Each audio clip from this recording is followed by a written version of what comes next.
The rope felt heavier than Martha Reynolds had imagined it would. Not the physical weight, that was nothing compared to the sacks of grain she'd hauled for years at the saloon, but the weight of its meaning pressed down on her shoulders like the desert sun overhead. They'd changed her name to Eliza Moore somewhere between the jail cell and the gallows, as if dying under a false name might wash the blood from the town's hands. Red Dust, Arizona Territory, hadn't seen rain in 43 days. The earth cracked like old leather, and dust devils danced between the weathered buildings as if celebrating the spectacle about to unfold. The makeshift gallows creaked in the wind, its fresh-cut pine boards already warping in the heat. Someone had carved "Justice" into the crossbeam with a dull knife, the letters crooked as a politician's promise. "Move along, woman." Sheriff Briggs jabbed his rifle butt between her shoulder blades. Martha stumbled forward, her wrists raw from the rope binding them. The crowd parted like the Red Sea, though there was nothing holy about their hungry eyes. Mrs. Hutchinson spat tobacco juice that landed an inch from Martha's bare feet. "Murderer, you killed a good man." Martha wanted to laugh at that. Samuel Thornton had been many things: wealthy, powerful, quick with his fists when the whiskey took him, but good wasn't among them. She'd scrubbed his blood from her hands for 2 days straight, but it wasn't guilt that made her scrub. It was the memory of what he'd tried to do in that back room, what he'd done to other girls before her. The knife had found his throat almost by accident, a desperate grab for the blade he'd held to her own neck moments before. The crowd swelled to nearly 100 souls, every able body in Red Dust come to witness frontier justice. Children perched on their fathers' shoulders. Women fanned themselves with wanted posters, and the men passed bottles of rot-gut whiskey that made their cheers louder and meaner. "Read the charges," someone yelled. Judge Cornelius Pike, 3 sheets to the wind before noon, swayed on the platform beside the gallows. His white shirt had turned the color of desert sand, and sweat carved rivers through the dust on his face. He unfolded a piece of paper with the solemnity of a man reading scripture. "Eliza Moore, you stand accused of the murder of Samuel Thornton, proprietor of the Silver Dollar Saloon, and the theft of $200 from his private safe. The jury of your peers," he gestured vaguely at the mob, "has found you guilty. You are sentenced to hang by the neck until dead. May God have mercy on your soul." Martha's lips cracked as she spoke. "My name ain't Eliza Moore." Quiet Briggs shoved her toward the steps. 13 steps, she counted, seemed fitting for a Friday hanging. The noose swayed in the hot wind like a pendulum counting down her final moments. Reverend Jackson stood to the side, Bible clutched in his sweaty hands. But his prayers were drowned out by the crowd's bloodlust. Martha wondered if God could hear prayers through all that noise, or if he'd given up on Red Dust long ago. As they positioned her on the trapdoor, Martha scanned the faces below. She recognized most of them, people she'd served drinks to, whose chamber pots she'd emptied, whose secrets she'd kept. Tom Morrison, who beat his wife every Saturday night. Banker William Foster, who charged widows double interest. Mrs. Garrett, who'd poisoned her first husband but called it pneumonia. All of them stood there calling for justice, as if her blood might wash their own sins clean. The executioner, a traveling man who charged $5 per hanging, tested the lever. The trapdoor dropped with a sound like thunder, then snapped back into place. The crowd cheered. "Any last words?" Judge Pike asked, though he was already turning away, eager for the shade and another bottle. Martha lifted her chin. The rope scratched against her throat, rough as her grandfather's hands had been when he'd taught her to ride. "I got words, but they ain't last ones." That's when she heard it. Hoofbeats pounding hard and fast, cutting through the crowd's noise like a knife through butter. A black horse burst into the square, its rider low in the saddle. People scattered, cursing and diving for cover. The rider, a man in a long duster coat despite the heat, pulled up hard at the foot of the gallows. Dust swirled around him like smoke from the devil's own chimney. He had the kind of face that had seen too much, weathered and scarred, with eyes the color of gunmetal. A week's worth of beard covered a jaw that looked cut from granite. "Cut her down," he said. His voice carried despite being soft, the way a rattlesnake's warning carries. Sheriff Briggs laughed, but it came out nervous. "And who the hell are you supposed to be?" The stranger reached into his coat, slow, deliberate, and several men reached for their guns, but he only pulled out a folded paper, yellowed and official-looking. "Name's Kane Graves. That woman's my wife." The square erupted. Women gasped, men shouted, and Judge Pike nearly fell off the platform. Martha's heart hammered against her ribs. She'd never seen this man before in her life. "That's impossible." Briggs snatched the paper, squinted at it. This is a marriage certificate from Fort Worth, dated 2 months ago." "That's right." Kane swung down from his horse, spurs ringing against the hard-packed earth. Martha Reynolds became Martha Graves in front of God and Judge Harlan. "You're about to hang a married woman without her husband's testimony. That legal in this town? Sheriff, Briggs' face turned the color of raw beef. "She killed Samuel Thornton, stole his money." "Did she now?" Kane stepped closer to the platform, hand resting casual-like on the Colt at his hip. "You got witnesses saw her do it, or just a dead man and assumptions?" "The money was in her room." "Plant something in any room in this town, I reckon, especially if you're the ones with the keys." Kane's eyes swept over the crowd. Some folks looked away.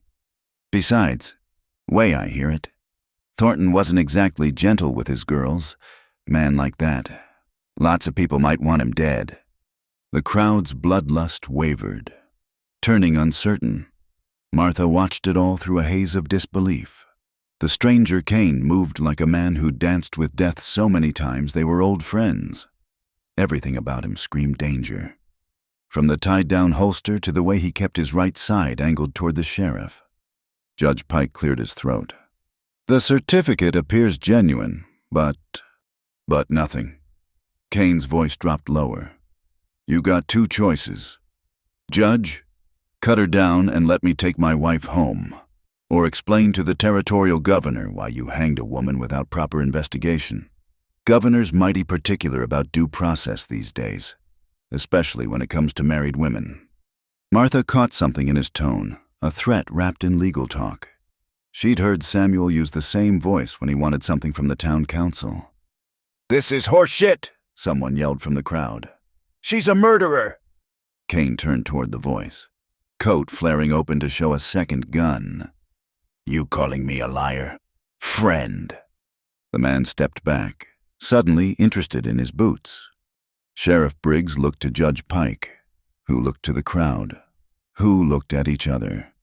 The festival atmosphere had curdled like milk in the heat. The executioner shifted nervously, probably calculating whether he'd still get paid. "Even if she's your wife?" Pike ventured. "She's been convicted." "By what jury?" Kane pulled out another paper. "I got here a writ from Judge Harlan demanding a proper trial in Fort Worth. Seems he's got concerns about Red Dust's version of justice. Something about 3 hangings in 2 months, all women, all working girls." That hit home. Martha saw faces in the crowd shift, remembering Sally Brennan and Maria Vasquez. Both hanged for theft that spring. Both had worked at the Silver Dollar. Both had refused Samuel Thornton's advances. "You can't just ride in here," Briggs started. The shot split the air like lightning. Kane's gun had cleared leather so fast Martha hadn't seen it move. The noose above her head parted. Rope fraying where the bullet cut through. She stumbled, nearly falling through the trap door. "Next one goes through something softer than rope," Kane said, gun still smoking. "Cut her down." For a heartbeat, nobody moved. The whole town held its breath, waiting to see which way the wind would blow. Then Judge Pike nodded to the executioner. "Cut her loose." As the executioner sawed through her wrist bindings with shaking hands, Martha found her voice. "I don't know you, mister." Kane's eyes met hers for the first time. Something passed between them. Recognition of a different sort. Maybe The understanding of two people who'd looked death in the face and lived to tell it. "You do now," he said simply. Then louder, to the crowd. "Anyone follows us, they'll answer to me. And trust me, you don't want that conversation." He helped her down from the platform, his hands steady despite the guns trained on them from a dozen directions. Martha's legs shook, but she forced herself to walk straight. The crowd parted again, but this time with fear instead of anticipation. Cain lifted her onto his horse, then swung up behind her. She could feel the tension in his body, coiled tight as a spring. He smelled of gunpowder and leather and something else. Danger. Maybe, or salvation. Hard to tell the difference in a place like Red Dust. "This ain't over," Sheriff Briggs shouted. "We'll wire Fort Worth, check your story." "You do that." Cain touched his hat brim, a gentleman's gesture that looked strange on a man who just threatened to shoot up the town. "My regards to Mrs. Briggs. Tell her I hope she's healing up nice from those bruises." Briggs went white. His wife had been sporting a black eye last Sunday, blamed on a fall. The whole town knew better. Cain wheeled the black horse around. "Been a pleasure, folks. Don't make me come back." They rode out slow, giving no one an excuse to shoot them in the back. Martha could feel every eye in town on them, could hear the whispers starting already. She kept her back straight, chin up, playing the part of this stranger's wife, though she had no idea why he'd claimed her. It wasn't until Red Dust disappeared into the heat shimmer behind them that she dared to speak. "Why? Why what?" He spurred the horse to a faster pace, heading for the canyon lands where tracking would be harder. "Why save me? I ain't your wife. I ain't nothing to you." She felt him shrug. "Maybe not, but someone paid good money to make sure you hang, and someone else paid better money to make sure you don't." Martha's blood chilled despite the heat. "Who? Does it matter? You're breathing. That's more than you'd be doing if I hadn't shown up." He was right, but that didn't settle the fear crawling up her spine like a scorpion. She'd jumped from the frying pan, but had no idea what kind of fire waited ahead. All she knew was the stranger's arms around her as they rode, steady and sure, and the knowledge that she'd traded the devil she knew for one she didn't. Behind them, dust devils still danced in the streets of Red Dust, and the gallows creaked empty in the wind. The crowd had dispersed, but Martha knew they'd be talking about this day for years, the day Cain Graves rode into town and claimed Death's bride for his own. She closed her eyes and let the horse's rhythm carry her forward, toward whatever waited in the wasteland ahead. At least she was riding toward it, instead of swinging from a rope. Sometimes that's all the hope a person could ask for in a place that had forgotten what mercy looked like. The sun climbed higher, turning the desert into a furnace, and still they rode. Martha Reynolds was dead. They'd made sure of that when they changed her name. But maybe, just maybe, Martha Graves could live, if she could figure out what this stranger wanted in return for her life. The black horse's hooves struck sparks from the rocky ground as they descended into Devil's Canyon. Martha's throat burned worse than the rope burn around her neck, but she didn't ask for water. Not yet. She'd learned long ago that showing need to a man you didn't know was like showing blood to wolves. Behind them, the dust cloud was growing. Cain had spotted it first, maybe 20 minutes after they'd left Red Dust. He hadn't said anything, just spurred the horse harder, taking trails that would punish anyone following.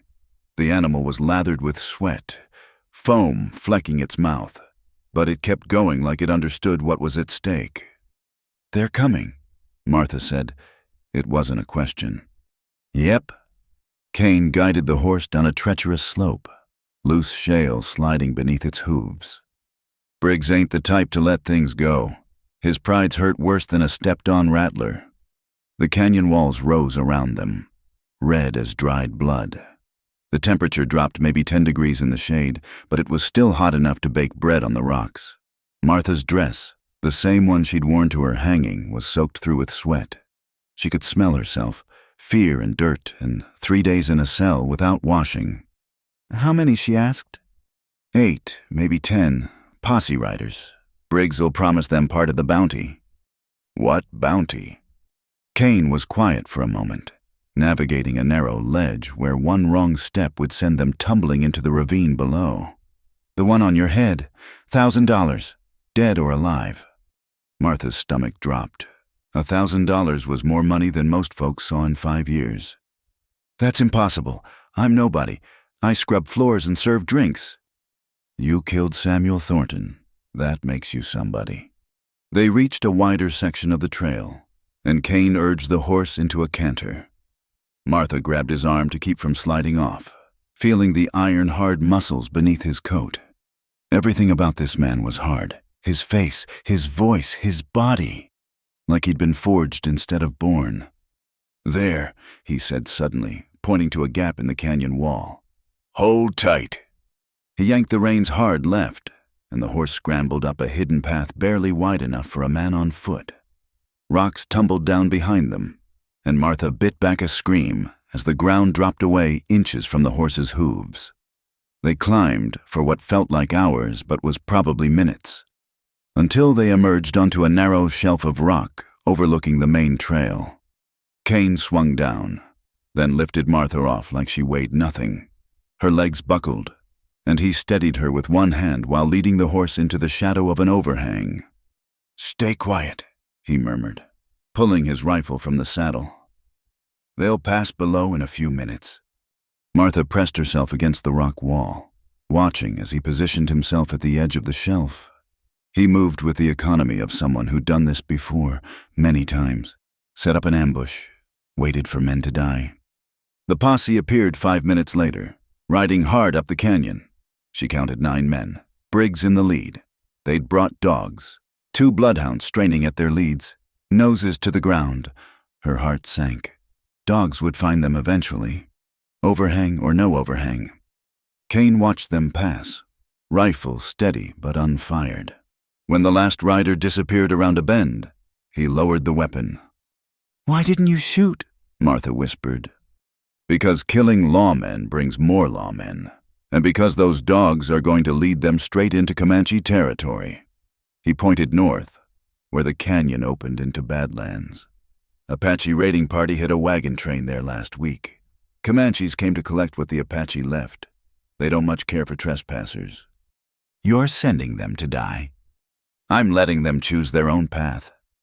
He turned to study her, those gunmetal eyes seeing too much. "You squeamish about men dying?" "Depends on the men." That earned her something that might have been a smile on a normal person's face. On Kane, it was just a slight softening around the eyes. "Good answer." He retrieved a canteen from his saddlebags, handed it to her. The water was warm and tasted of metal, but Martha had never tasted anything better. She drank carefully, remembering times when water was scarce. "Easy," Kane said. "Gotta make it last until we reach Lizard Springs." "How far?" 2 days if we're lucky, 3 if they double back." Martha recapped the canteen, handed it back. "They'll figure out we didn't go north." "Maybe, but by then we'll be long gone." He studied the sky, reading something in the clouds Martha couldn't see. "Storm coming. Rain'll wash out our tracks." She looked up at the cloudless blue. "You're seeing things." "Smell the air." She did, and caught it, that metallic tang that came before desert storms. Growing up on a ranch before her parents died, she'd learned to read weather signs. But she'd forgotten, living in town so long. "We'll shelter here until dark," Kane decided. "Rest the horse. Let the posse get good and lost." He unsaddled the black, rubbing it down with handfuls of dry grass. The animal stood patient as a saint, occasionally nuzzling his shoulder. Martha watched, noting the care he took, the way he checked each hoof for stones, ran his hands along the legs, feeling for heat or swelling. "What's his name?" she asked. "Brimstone." "Figures." That almost smile again. "Bought him off a preacher who said he was devil-touched. Horse bit anyone who came near except me." "Why not you?" Kane shrugged. Maybe he recognized a kindred spirit. They settled into the shade, backs against the rock. Martha pulled her knees up, trying to make herself small. Now that the immediate danger had passed, questions crowded her mind like ants at a picnic. Who hired you to save me? Didn't say anyone hired me. You said someone paid better money to keep me alive. Who? He was quiet so long she thought he wouldn't answer. Then, don't know. Money came through a lawyer in Fort Worth. Clean bills. Letter with your name and where to find you. Instructions to keep you breathing. That's it. You risk your neck for someone you don't even know. I risk my neck for money. Who pays it doesn't matter. Martha studied his profile, sharp as a hawk's, with old scars cutting through the stubble. One ran from his left ear to his jaw, white against the sun-darkened skin. Another puckered the skin near his collar, battle scars or bar fights. She couldn't tell. You're a hired gun. Among other things. What other things? Whatever pays. He pulled out a strip of jerky, tore it in half, offered her a piece. Tracked men for the army after the war. Rode security for gold shipments. Hunted bounties when times were lean. Killed people. When necessary. Martha chewed the jerky tough as leather but seasoned with pepper and salt. Her stomach cramped with hunger. When had she last eaten? Yesterday morning? Maybe a heel of bread the jailer had thrown in her cell. Don't suppose you brought any real food? She said, There's hardtack and beans in the saddlebags. We'll eat proper tonight, when we can risk a fire. Thunder rumbled in the distance, still faint but growing. The promised storm building over the mountains. Martha had seen flash floods tear through canyons like this, walls of water 20 feet high carrying everything in their path. We should climb higher, she said. Kane nodded approval. You know desert ways? My PA ran cattle near Marfa before the fever took him. Spent my childhood in country like this. What happened after he died? Martha picked at a loose thread on her dress. Ma lasted another year, then the grief killed her. I was 14. Ranch went to pay debts. Found work where I could. At the Silver Dollar. Eventually, tried other things first. Seamstress work, laundry, cooking for ranch hands. But the pay... She shrugged. Saloon work paid better, even if it came with men like Samuel Thornton. Tell me what happened. It wasn't a request. Martha looked out over the canyon, watching shadows creep across the rocks as the sun moved. Somewhere out there, 9 men and 2 dogs were hunting them. But sitting here with this strange, dangerous man, she felt safer than she had in months. He came to my room 3 nights ago, drunk, but not drunk enough. Said I owed him for all the kindness he'd shown, keeping me employed. She laughed, bitter as alkali water. Kindness. Is that what they call it when they take half your pay for room and board you could get cheaper anywhere else? Kane said nothing, just waited. He had a knife. Said if I screamed, he'd cut my throat and tell everyone I'd stolen from him. Said he'd done it before. Martha's hands clenched. I believed him. You could see it in his eyes. He'd killed women and slept sound after. So you fought. I tried to run first. He caught me at the door, spun me around. The knife. She touched her neck, feeling the thin line where the blade had pressed. I grabbed for it. Don't even remember thinking about it. Just grabbed and twisted, and suddenly it was in my hand instead of his. And then it was in his throat. The words came out flat, emotionless. He looked so surprised, like he couldn't believe a woman had bested him. Bled out on my floor in less than a minute. The thunder was closer now. Wind started to pick up, carrying the smell of rain. The money, Kane asked. Planted, like you said.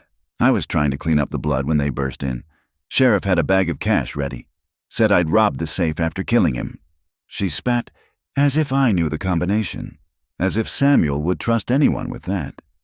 Someone wanted you hanged bad enough to pay for it. Who and why I'm nobody special. Kane stood, started gathering their gear. Maybe you know something you don't know you know, or saw something you weren't supposed to see. Either way, someone wants you dead and someone else wants you alive. Until we figure out which side is which, we keep moving. The first fat raindrops started to fall, exploding against the hot rocks in puffs of steam. Within minutes, it would be a deluge. Kane led the way further up the cliff face, finding a deeper cave he must have spotted earlier. Just big enough for 2 people and a horse if nobody minded close quarters. They crowded inside just as the sky opened up. Water cascaded over the cave mouth like a curtain, turning the world gray and roaring. Lightning split the darkness, showing the canyon below already running with muddy water. Martha pressed against the back wall, suddenly aware of how small the space was, how close Kane stood. He'd positioned himself between her and the entrance, protection or possession. She couldn't tell. "The posse," she said. "If they're caught in the canyon, then they should have stayed home." His voice held no sympathy. "Man takes a badge or a bounty. He takes the risks that come with it." The temperature had dropped 20 degrees with the rain.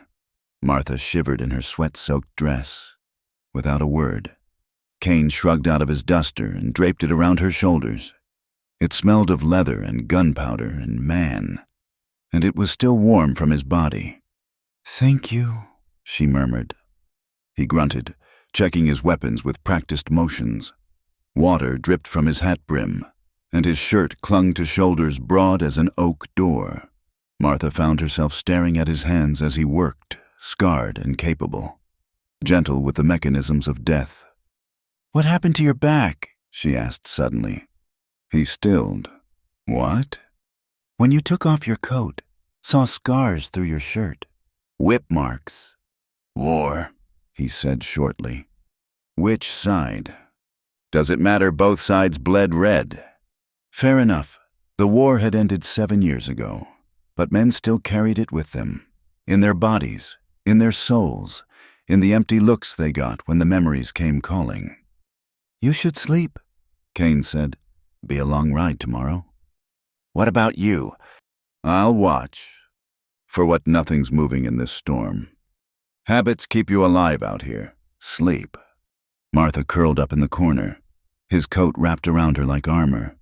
Despite everything, the fear, the flight, the strange man guarding the entrance, exhaustion hit her like a hammer. She'd been running on fear for days, and now that she'd stopped moving, her body demanded payment.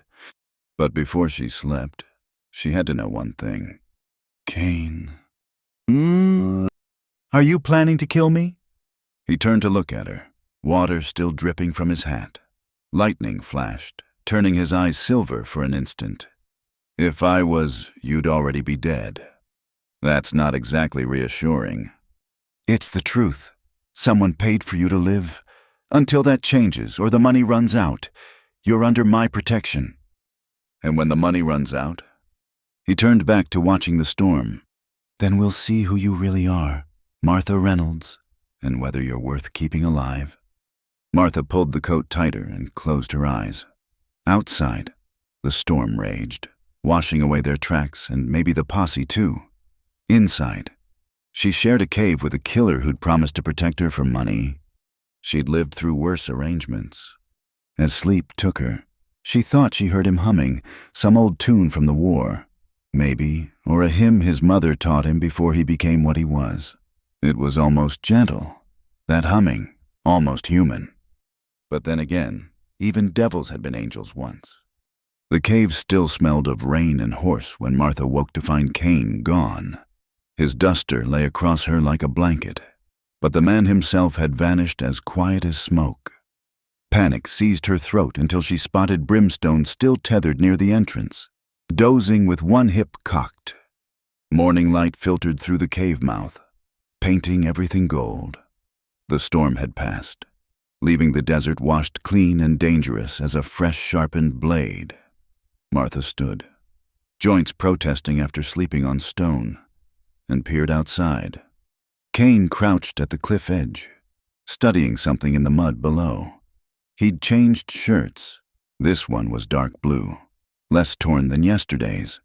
His hat sat beside him, and Martha could see premature silver threading through his dark hair. The war had aged him.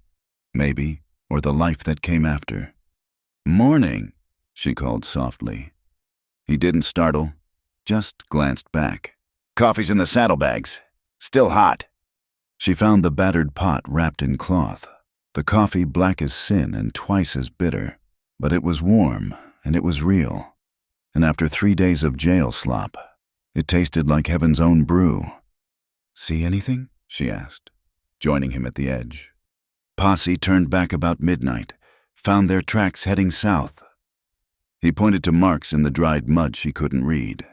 "Lost 2 horses in the flood, maybe men too." "Good." He looked at her sideways. "Getting a taste for blood, Mrs. Reynolds." "Mrs. Graves," she corrected. "If we're keeping up your story. And no, not blood, just breathing room." They broke their fast on hardtack soaked in coffee and the last of the jerky. Kane ate mechanically, eyes constantly scanning the horizon.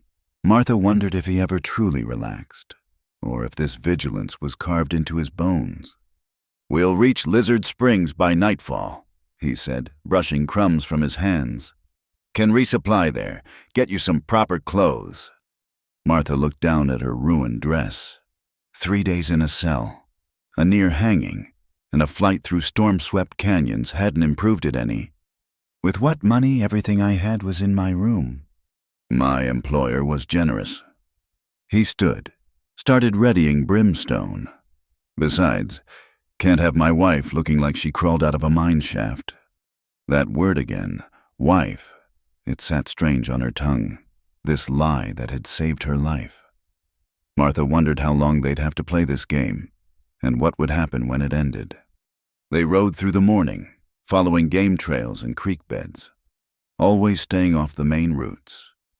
Kane knew the land like he'd been born to it, finding water where Martha saw only rocks, reading danger in broken twigs and shifted stones. Around noon, they stopped to rest brimstone in a grove of cottonwoods. An old line shack stood among the trees, abandoned but still solid. Kane checked it thoroughly before letting Martha enter. "Used to be a way station," he explained, "before the Apache made this route too dangerous for regular travel." Inside, dust motes danced in shafts of sunlight. Someone had left a few supplies: canned peaches, matches, a moldy blanket. Martha found herself staring at an old calendar nailed to the wall, still showing March 1871. Time stopped for no one, but places like this made it seem like it tried. "Rest a spell," Kane said. "I need to scout ahead." "Alone." "Better that way. Anyone comes. You hide in the root cellar. Trapdoors under that rug." He showed her a hidey hole barely big enough for one person, but deep enough to avoid casual search. Martha's skin crawled at the thought of hiding underground again, too much like a grave. "I can shoot," she said suddenly. "My PA taught me. Give me a gun." Kane studied her for a long moment. Then he pulled a Colt .32 from his saddlebag, checked the load, and handed it over. "5 shots. Don't waste them on shadows." The gun was heavier than she remembered, cold and final in her hand. She'd shot rabbits and rattlesnakes as a girl, but never aimed at a man. Never had to, until 3 nights ago when she'd put a knife in Samuel Thornton's throat. "I'll be back in an hour." Kane said, "Maybe 2, longer than that. You take brimstone and ride hard for Mexico." "I don't even know where we are." "South," he said simply. "Keep riding south until you hit the Rio Grande. Cross it and don't look back." Then he was gone, moving through the cottonwoods like a ghost. Martha sat on an old crate, the gun heavy in her lap, and tried not to think about all the ways this could go wrong. She must have dozed, because the sun had moved when hoofbeats woke her. Not Brimstone's familiar gait. These were lighter, multiple horses. Martha's heart hammered as she lifted the rug, ready to drop into the cellar.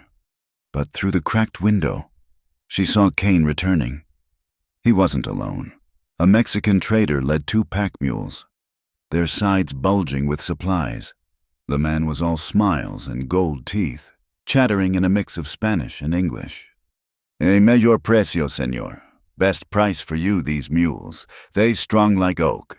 Yes, carry your silver to heaven and back. Cain dismounted, nodding to Martha that it was safe. She tucked the colt into her dress pocket, feeling foolish for her fear. This is Miguel. Cain said, old friend. He'll outfit us proper. Miguel's eyes lit up when he saw Martha. Ah, the Senora Cain told me. You need everything, no clothes, boots, hat for the sun. He was already unpacking, pulling out items like a magician. I have just the things. Martha found herself swept up in Miguel's enthusiasm. He produced a riding skirt of tough brown canvas, 2 blouses that actually fit, a leather vest, and boots that looked sturdy enough to walk to California, even undergarments, which made her blush and Cain turn away. And this, Miguel presented a flat-brimmed hat with a stampede string. For the sun. See, keep that pretty face from burning like bacon. How much for all this? Martha asked, overwhelmed. Is paid. Miguel winked. Your husband. He is good customer, very good customer. While Martha changed in the shack heaven to be out of that cursed dress, she heard the men talking low outside. Her Spanish was limited, but she caught enough. Something about soldiers and blood and El Paso. Miguel's voice turned serious, almost warning. When she emerged, feeling more human than she had in days, both men stopped talking. Miguel clapped his hands in delight. Ah, now you look like true frontera woman, like Apache warrior queen. Don't give her ideas, Cain said dryly. They shared a meal with Miguel beans and cornbread and dried apple pie his wife had made. The trader gossiped about everything and nothing, filling the air with words while saying very little of substance. But Martha caught the way his eyes kept returning to Cain, the questions he didn't ask. As the sun slanted low, Miguel packed up his mules. He clasped Cain's hand, then surprised Martha by taking hers as well. You take care, Senora, he said softly. This man, he is good man, but he walks dark roads. You understand? Martha nodded, not trusting her voice. And you, my friend. Miguel turned to Cain. Remember what I told you, the soldiers at Fort Hancock. They asking questions about a man and woman traveling together. Be careful. After he left, dust from his departure still hanging in the air, Martha confronted Cain. What soldiers? What questions? Nothing to concern you. Like hell. She stepped in front of him, hands on hips. My life's at stake too. I deserve to know. He looked down at her, something flickering in those gray eyes. Surprise, maybe, at her boldness. Army's looking for a deserter. Killed an officer in El Paso. Took his wife. Description could match us if you squint. So we're running from the law and the army. We're running from whoever wants you dead. Everything else is just weather. They reached Lizard Springs as the sun touched the horizon. It wasn't much. A trading post, a few adobe buildings, corrals for the freight wagons that still risked this route. But it had water and walls and beds that weren't made of stone. The proprietor, a German named Schultz, took their money without questions. His wife, a silent Apache woman, served them stew that burned Martha's mouth and warmed her belly. Other travelers sat at distant tables, a circuit preacher, 2 freight guards, a woman who might have been a soiled dove or might have been a widow. Hard to tell out here where everyone wore dust like a second skin. We'll rest here tonight, Cain said quietly. Move on before dawn. To where? Working on that. After supper, Martha sat outside, watching stars emerge like scattered diamonds. The desert cooled quick once the sun fled, and she pulled her new vest tighter. Cain emerged from the trading post with a bottle and 2 glasses. Medicinal purposes, he said, pouring amber liquid that smelled like smoke and promises. Martha sipped, felt it burn down to her toes. This morning, Miguel called you a good man walking dark roads. Miguel talks too much. Do you ever give straight answers? Do you ever stop asking questions? They sat in comfortable silence, passing the bottle between them. Somewhere, a coyote sang to its pack, and another answered. The sound raised goosebumps on Martha's arms. "I found something," Kane said suddenly. He reached into his vest, pulled out a folded paper. "This morning, while you slept, it was tucked into Brimstone's saddle." Martha unfolded it with trembling hands. The writing was neat, feminine. Asterisk. "The woman knows about the silver. Thornton talked when he drank, and she listened. She must not reach Austin. She must not testify. Payment waiting at Presidio Mission if delivered proof." The paper slipped from her numb fingers. I don't know about any silver. I swear to God, I don't know what this means." "Think." Kane's voice was sharp now, urgent. "Anything Thornton said, any names, places, drunk rambling you overheard." Martha pressed her palms against her eyes, trying to remember. Samuel had talked plenty when whiskey loosened his tongue, but it was mostly bragging about women or cursing competitors. "Wait!" The memory surfaced like a bubble through oil. "There was a man came to see Samuel maybe 2 weeks ago. Well-dressed, city clothes. They argued in Samuel's office. I was cleaning the hallway. Heard some of it." "What did you hear?" "The man said something about our arrangement. Said the shipments had to stop. That Austin was sending investigators." Samuel laughed. "Said nobody would find anything without—" She frowned, chasing the memory. "Without the map. He said he'd hidden the map where no lawman would think to look." Kane leaned forward. "What else?" "The city man got real quiet. Dangerous quiet. Said if Samuel crossed him, they'd find pieces of him from here to Mexico. Then he left. Samuel drank himself stupid that night, kept muttering about silver veins thick as your arm and those fools in Austin." "You saw this man's face?" "Just glimpses. Dark hair, thin mustache, scar on his left hand shaped like a star." Kane stood abruptly, pacing like a caged cat. "That's why they want you dead. You can identify him, connect him to whatever Thornton was running. But I don't know anything else." "Doesn't matter. You know his face. That's enough to hang him if they're smuggling silver past the taxmen." He stopped pacing. Decision made. "We're leaving. Now." "But you said we'd rest." "That was before I knew the stakes. Silver smuggling brings federal marshals. Killing witnesses brings worse." He was already moving, gathering their few belongings. "Get your things. We ride in 10 minutes." Martha stood, the whiskey making her bold. "I'm tired of running, tired of not knowing who's trying to kill me or why." Kane grabbed her shoulders, not rough but firm. "Listen to me. That note, it wasn't signed, but I know the hand. Man named Jacob Cross. He's killed more people than typhoid, and he enjoys his work. If he's hunting you, running is the only thing keeping you above ground." "You know him?" Something shifted in Kane's face, old pain flickering through. "We've crossed paths, left me something to remember him by." He touched his side, where Martha had seen scars. "He'll be checking every town, every waterhole between here and Mexico. We need to disappear." "Where?" "I know a place. Old mining camp in the Chisos Mountains. Abandoned now. But the wells still run. We can hole up there. Figure out our next move." Martha wanted to argue, wanted to demand better answers. But the fear in Kane's eyes, and she'd never seen him truly afraid before, killed the words in her throat. They saddled Brimstone in the dark, moving by touch and instinct. Schultz appeared with trail supplies, taking Kane's gold without comment. His Apache wife pressed a small leather pouch into Martha's hand. "For protection," the woman whispered in accented English, "from enemies seen and unseen." Then they were riding again, leaving Lizard Springs behind like a half-remembered dream. The stars wheeled overhead, cold and distant as God's own judgment.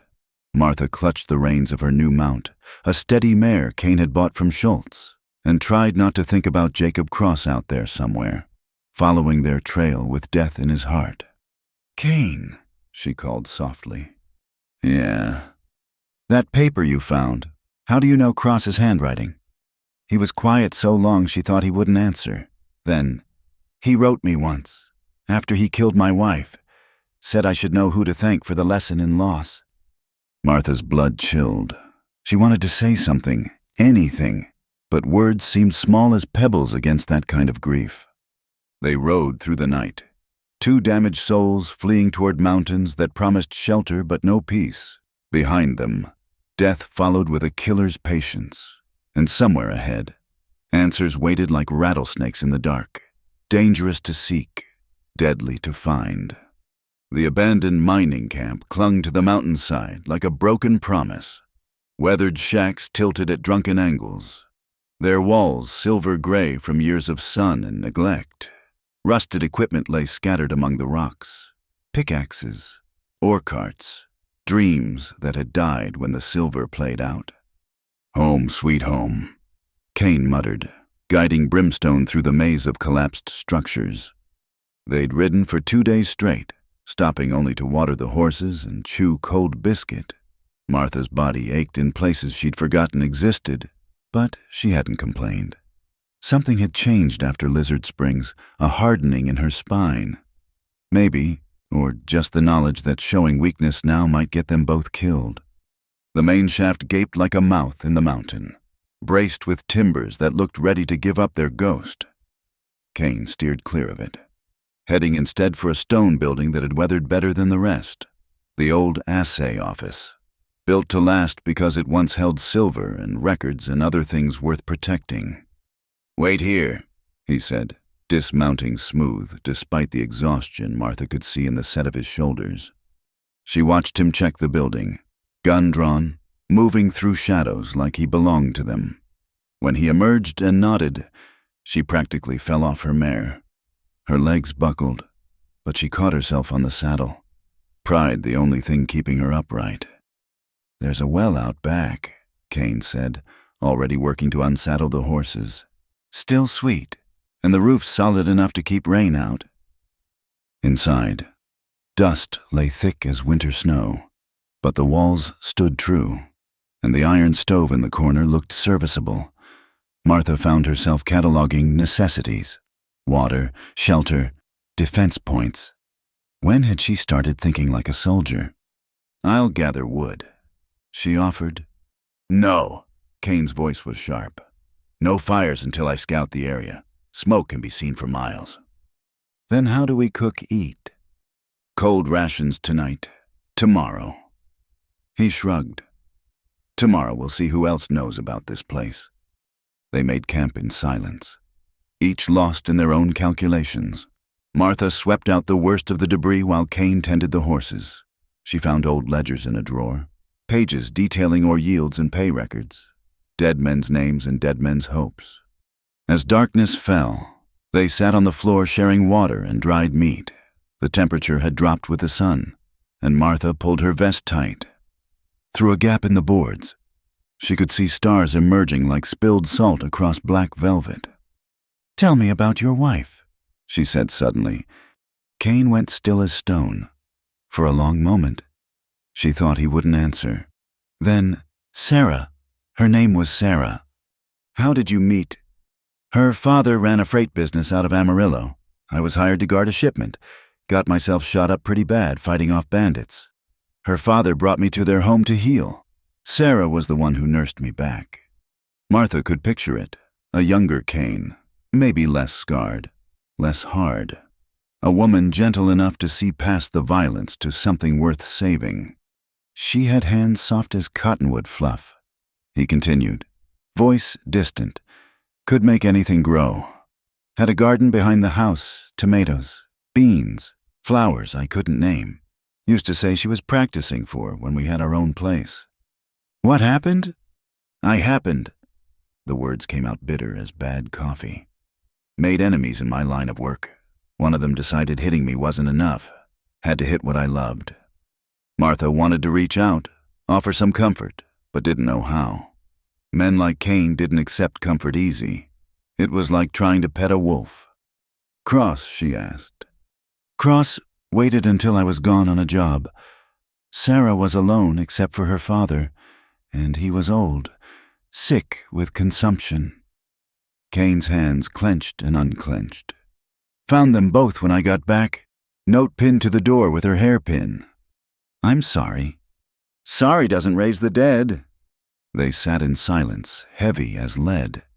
Outside, something skittered across the roof pack rat, or worse. Martha found herself calculating angles, distances, how fast she could reach the gun in her pocket. Your turn, Kane said. You had someone before the saloon. Can see it in how you move. Martha laughed, short and sharp. How I move? Like you're used to having someone at your back. Takes time to unlearn that. She picked at a splinter in the floorboard, considering how much to share. Tom Brennan worked at the same ranch I did after my parents died. Good with horses, better with promises. Let me guess, promises dried up faster than a stock pond in August. Close enough, found him with the rancher's daughter one Sunday, in the hayloft, no less. Cliché as a dime novel. She shook her head. Funny thing was, I wasn't even that hurt, just disappointed. Like I'd known all along and was just waiting for proof. What'd you do? Dumped a bucket of horse droppings on them from the loft above, then packed my things and left. She smiled at the memory. Last I heard, he married her and they had 4 kids. Probably did me a favor. That earned her something close to a chuckle from Kane. Remind me not to cross you near a stable. I've graduated to better weapons since then. Speaking of which, he stood, stretched muscles that popped like gunshots. Time you learn to shoot proper. That pea shooter I gave you won't stop much besides rabbits. Martha followed him outside where the last light painted the mountains purple and gold. He set up targets, old cans and bottles found in the refuse heap behind the buildings. Then he pulled one of his Colts, checked the load, and handed it to her. The gun was heavier than hers, the grip worn smooth by his hand. Martha hefted it, trying to find the balance. It's too big, she said. It's right. You're just holding it wrong. He moved behind her, close enough she could feel the heat from his body. Here. His hands covered hers, adjusting her grip. His chest pressed against her back as he guided her arms into position. Martha's breath caught, and not from the gun's weight. Feet wider, he murmured, voice low in her ear. That's it. Now, breathe in. Hold. Squeeze on the exhale. The gun bucked in her hands, the shot echoing off the canyon walls. She missed the can by a foot. Again, Kane said, still pressed close. Don't jerk the trigger. Squeeze it like... He paused, and she felt him swallow. Gentle but firm. This time she clipped the can, sending it spinning. Her heart was hammering, and she wasn't sure if it was from the shooting or from the solid warmth of him against her back. His hand still covered hers, steadying, teaching. Better, he said, but his voice had gone rough. Again! They stayed like that through a dozen shots, until Martha could hit more than she missed. The sun slipped behind the mountains, painting everything the color of blood and wine. When the cylinder clicked empty, neither of them moved. Kane? Her voice came out whisper soft. Yeah. Touch me deeper, she whispered, not even sure what she meant. The words just spilled out, born from loneliness and danger and the strange intimacy of shared flight. She felt him tense, every muscle going rigid. His hands tightened on hers for a moment, and she heard him draw a shaky breath. Deeper, his voice was half laugh, half groan. Martha, I start down that road, I'll never find my way out. Maybe I don't want you to. He stepped back abruptly, leaving her cold in the mountain air. When she turned, his face was carved from shadow and regret. You don't know what you're asking, he said. I'm not a child. No. You're a woman who's been running for days, who nearly died, who's latching onto the first person who showed her kindness.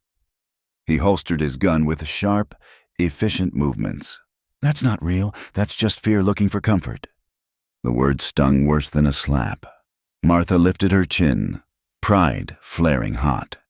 That what you tell yourself, that your wife only loved you out of gratitude? His hand moved so fast she didn't see it, just found herself pressed against the building wall with his face inches from hers. But his touch was gentle. One hand braced beside her head, the other hovering near her cheek without quite making contact. "Don't," he said, voice raw. "Don't use her memory like that." "Then don't dismiss me like I'm some silly girl who doesn't know her own mind." They stared at each other. The air between them charged as lightning. Martha could see the war in his eyes, want and fear, and something else. Something deeper that looked like hope trying to claw its way out of a grave. "You're under my protection," he said finally. "That means keeping you safe, even from me." "What if I don't want to be safe?" He laughed, bitter as alkali water. "Then you're a fool. I'm not a good man. Martha, I'm a killer who's outlived his welcome on this earth. Only reason I'm still breathing is I'm too stubborn to die." "You saved my life." "For money? You're still here." That stopped him. He pulled back slightly, frowning. "What?" "The money was to save me from hanging. Job's done. You could have left me at Lizard Springs, collected your pay, ridden off, but you're still here." He opened his mouth, closed it. For the first time since she'd met him, Kane Graves looked genuinely lost. "I don't—" He stopped, tried again. "It's complicated. Most things worth anything are—" A sound echoed across the canyon horses, moving fast. Kane's confusion vanished, replaced by the predator she'd first met. He pressed a finger to her lips, then drew both guns in a motion smooth as water. "Inside," he breathed. "Hide in the root cellar. Don't come out unless I call." "I'm not hiding while you—" "You are." His eyes were ice and iron. "Because if that's Cross, he'll want you alive to question me. He'll just kill— Go, now." Martha wanted to argue, but the approaching hoofbeats killed the words. She slipped inside, found the hidden cellar door Kane had shown her earlier. The space below was coffin-tight and black as sin, but she folded herself into it, pulling the door closed overhead. Through the floorboards, she heard Kane moving, positioning himself. The hoofbeats stopped just outside. Silence stretched like a held breath. "Hello, the camp," a man's voice, cultured and cold. "I know you're there.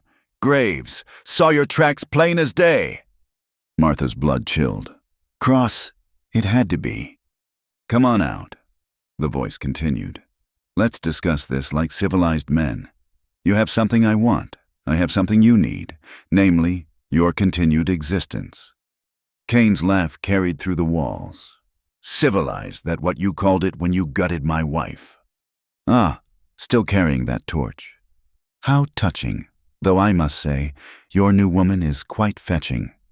Martha, isn't it come out, my dear, I promise to be gentler than your late employer." Martha bit her knuckle to keep from gasping. He knew her name, knew about Samuel. "She's not here," Kane called back. "Sent her on to Mexico. Just me now." Now, lying doesn't become you. Her mare's still warm. I can smell her perfume, soap and fear and something else. Gun oil, have you been teaching her to shoot? How domestic." Footsteps on the porch. Multiple sets. Cross hadn't come alone. "Here's my offer," Cross said. "Send out the woman, and I'll make her death quick. Refuse, and I'll gut you slow. Then take my time with her. You know I'm good for it." "Counter-offer," Kane replied. "You turn around and ride out. Otherwise, I start shooting, and I guarantee I'll take at least 3 of you with me. Maybe 4. Want to bet your life you won't be one of them." Silence. Then Cross laughed. Rich and genuine. "God, I've missed you. Graves. Like old times. Isn't it except Sarah squealed so much prettier than this one will?" The gunshot was impossibly loud in the enclosed space. Wood splintered overhead as more shots followed. A thunderstorm of lead and fury. Martha pressed herself deeper into the earth, hands over her ears, praying to anyone who might be listening. Then, as suddenly as it started, it stopped. "Fall back," Cross's voice, no longer amused. "Jensen's dead. Cooper's hit. Fall back." Retreating hoofbeats. Silence except for her hammering heart. Martha waited, counting heartbeats, until Kane's voice came through the floor. "Clear. Come on out." She emerged to find him reloading, blood seeping through his shirt near his ribs. The doorway was splintered with bullet holes, and she could smell gunpowder thick as morning fog. "You're hit," she said. "Graze. Had worse shaving." But his face was pale, and his hands shook slightly as he thumbed cartridges into the cylinder. "We need to move. He'll be back with more men."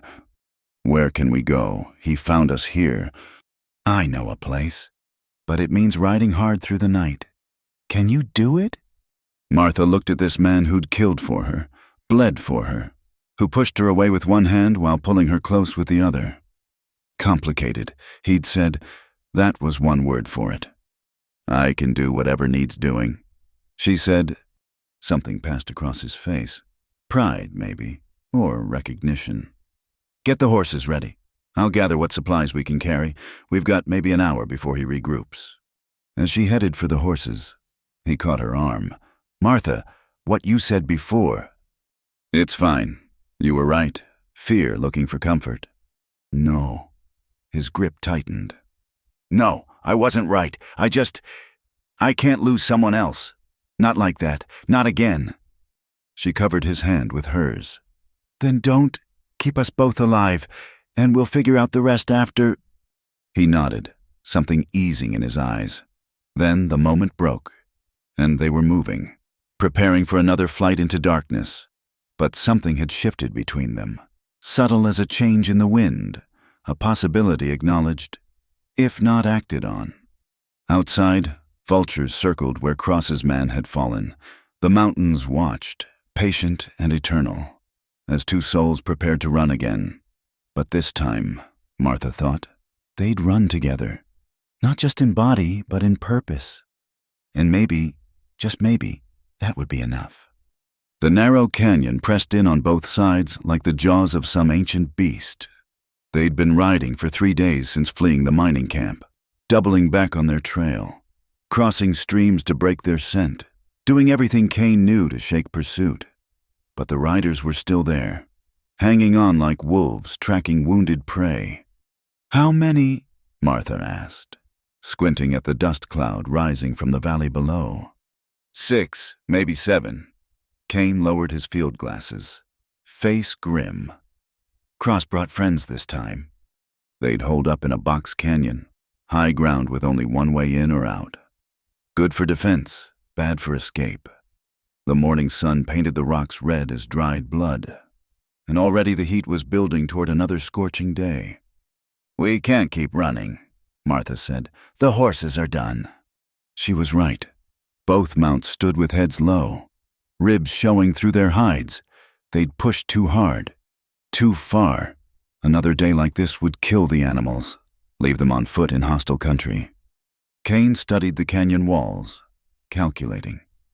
"There's another way. Old Apache trail over the ridge. Have to go on foot. Leave the horses. And go where? There's a cavalry outpost about 20 miles north. Fort Hancock. We make it there. Cross can't touch us."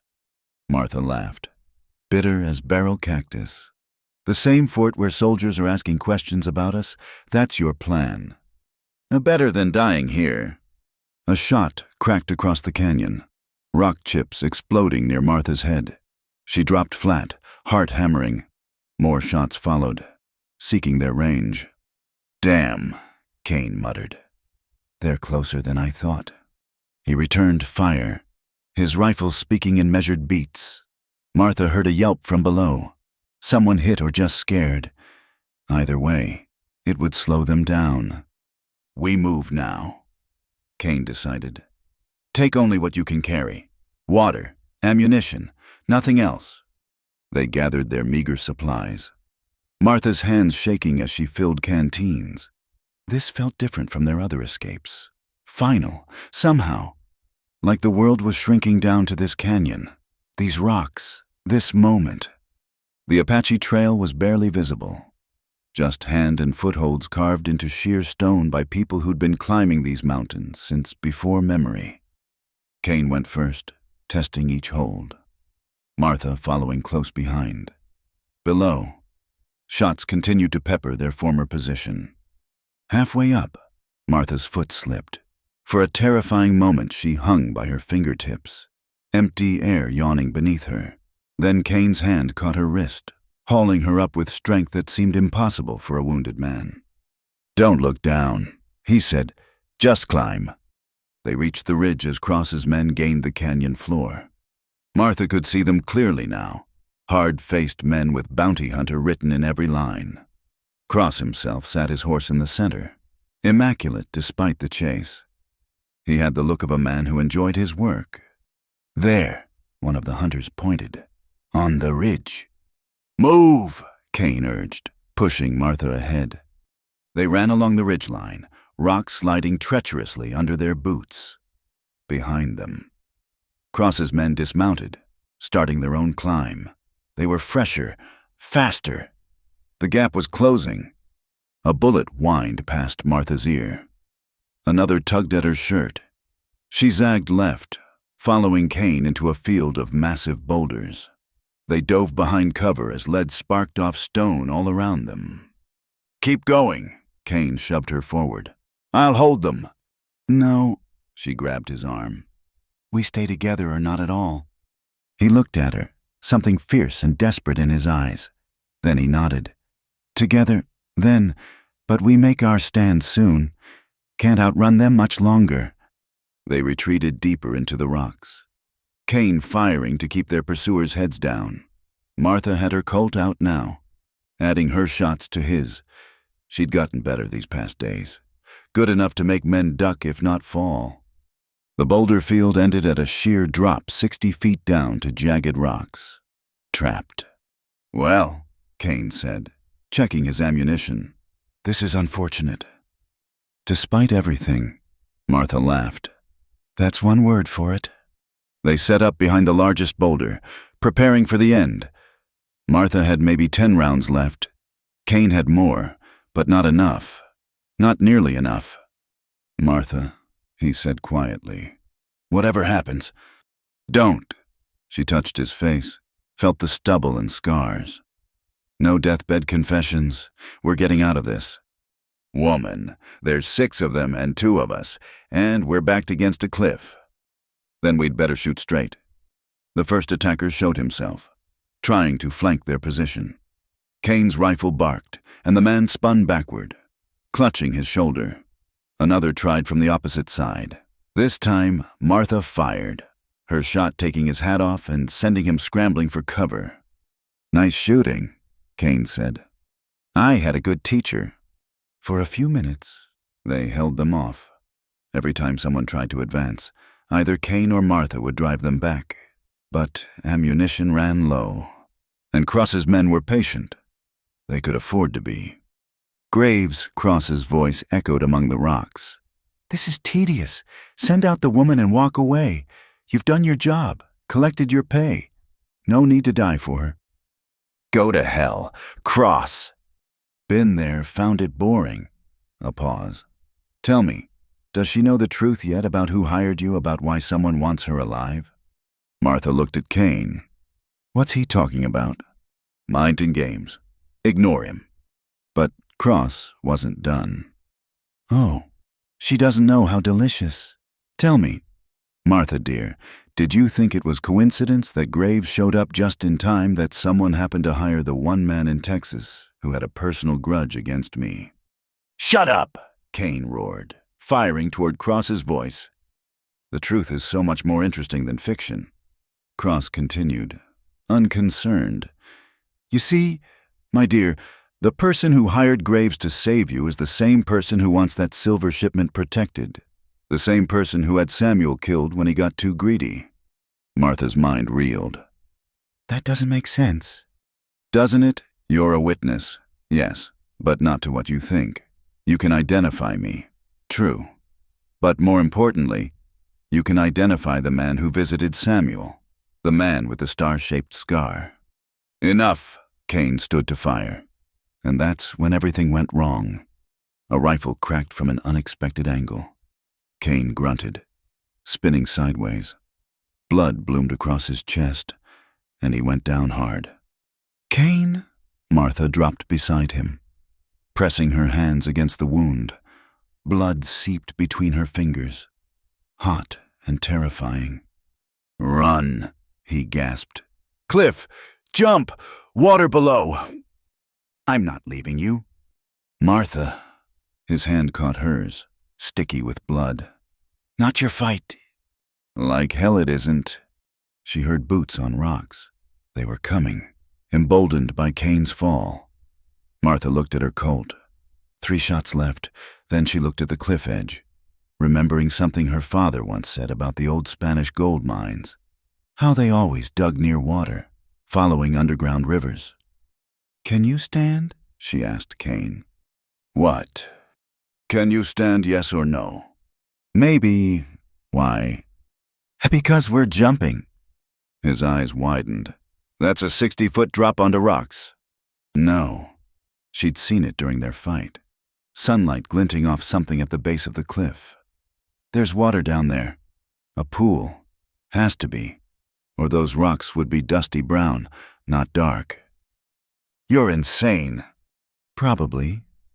She helped him to his feet, his weight nearly buckling her knees. But it's better than letting Cross have us. They staggered to the edge, looking down. Martha's courage almost failed. It was so far. The water, if it was water, looking black and small as a dollar coin. Boots scraped closer. Any second.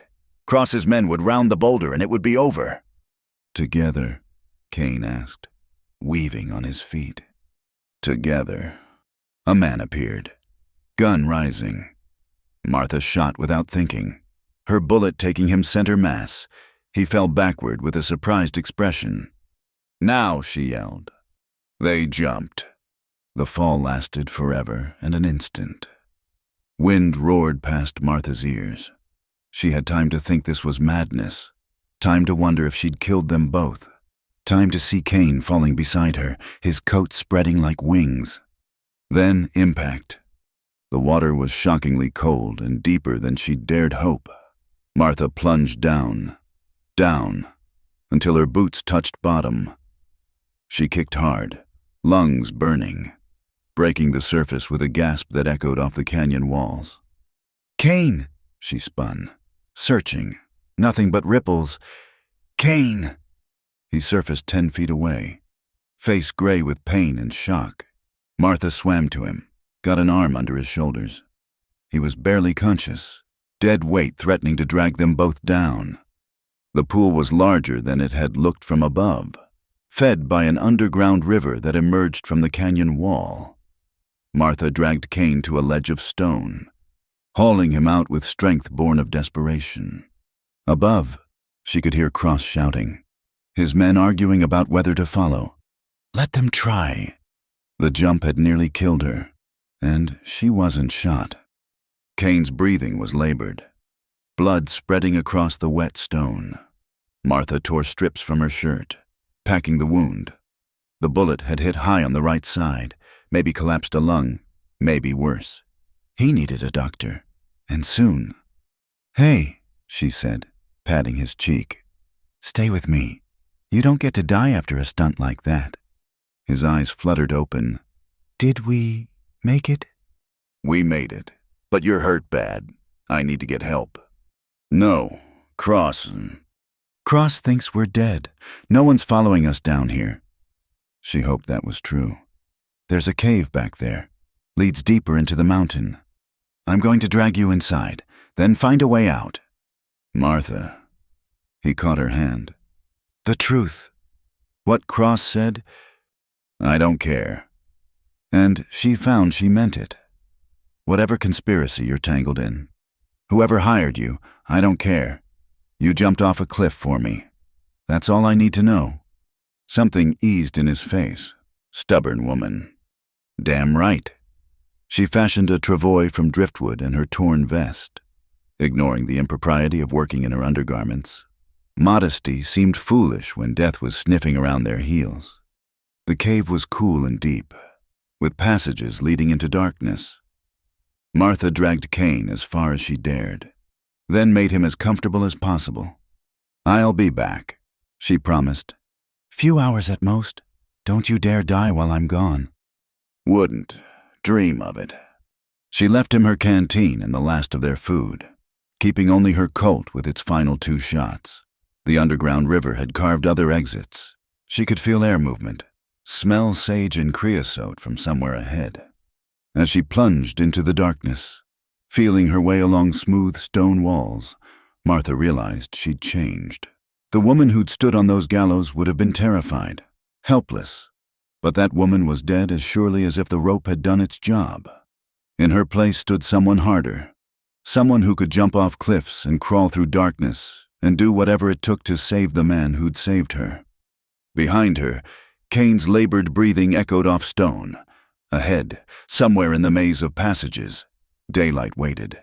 She just had to find it, find help, before time ran out. Martha Reynolds was dead, but Martha Graves, for that's who she was now, in truth if not in law, was very much alive, and she'd be damned if she'd let Jacob Cross or anyone else change that. The darkness swallowed her, but she walked forward anyway. Sometimes that's all courage was, moving forward when you couldn't see the way. One step, then another, following the whisper of wind that promised sky and sun and hope. Behind her, water dripped steadily in the cave, marking time like a liquid clock, each drop a heartbeat, each heartbeat a chance. She jumped off a cliff for this man. She could certainly crawl through a little darkness. After all, she'd been doing it all her life. Only now, for the first time, she wasn't crawling alone. The darkness of the mine shaft pressed against Martha like a living thing. She'd been crawling for what felt like hours, following the faint movement of air that promised an exit. Her hands were raw from feeling along rough stone, her knees torn through her riding skirt, but she kept moving, driven by the image of Cain bleeding out in the cave behind her. A faint glow ahead made her heart leap. She scrambled faster, bursting into daylight so bright it blinded her. When her eyes adjusted, she found herself on the far side of the mountain, maybe 2 miles from where they jumped. Below, she could see the abandoned mining structures they'd passed days ago.